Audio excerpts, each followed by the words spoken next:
everything. What did you guys listen to growing up? I was a huge pop fan, but I tempered that with Nina Simone, Ella Fitzgerald. I was a huge Norah Jones fan, actually. I loved Come Away With Me, the whole record. Yeah, it's a great one. It was amazing. It's actually funny. My parents saw her at this little cafe that held like 100 people in our hometown, and like 6 months later, she was playing at the Grammys. Isn't that weird? Yeah, super weird. It was really cool. I didn't get to see her, but Jeremy? they told me she was great. Jeremy, what did you listen to?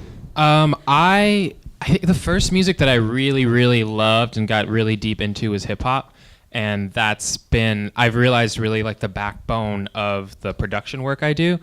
And it was like the late 90s. So like Timbaland and Pharrell are like the gods to me. And obviously Dr. Dre as well. And then like newer hip hop people like Boy Wonder and 40 doing amazing things. But at the same time, my parents were always playing jazz and stuff in the car and like the Great American Songbook and that type of stuff. So I think that had a lot of influence too. And then the Postal Service album was like fundamental. And it's funny, like I swear like 1 in every 2 producers I talk to around my age is also like that Postal Service album is one of the greatest albums ever, and you can see so much that came from it. It's so bizarre because they weren't in the same room when they did that record. I know. It's crazy. I know.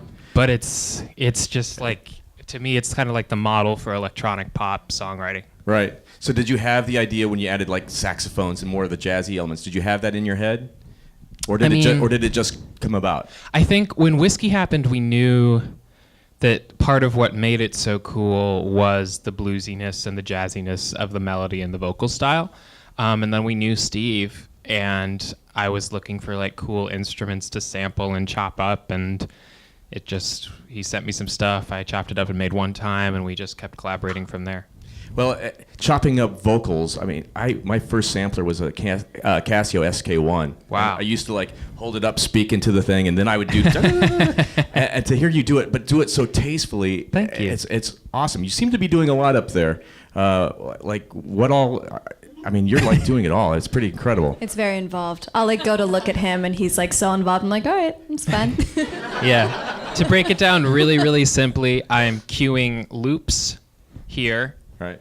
On the pads here, I just have a bunch of different one-shot samples that I play, and there's different banks for each song. And the keys are instruments from Reason that I am playing. Wow. I'm using Reason. Yeah. Reason. I produce everything in Reason. Really? Mm-hmm. Oh. Rare bird. Sorry, it's tech talk now. Sorry. So the songs that formed your debut album, Act One, how long were they around? Were they around for years and you assembled them, or did they finally like come kind of quickly once it started rolling? Yeah, I mean the oldest one is Same Thing, which I think was 2 Same years? Thing's about a year older than the second oldest song on the album. Same Thing we wrote like before Sway came out, and we loved it, and we knew it was for the album, and we kind of just saved it. So you didn't put it on Sway because this one's going to be special on... Yeah, exactly. Yeah. But everything else was written in like about a year, I would say. Under. Yeah. Yeah. After Sway? Yeah. Yeah, post Sway. Awesome.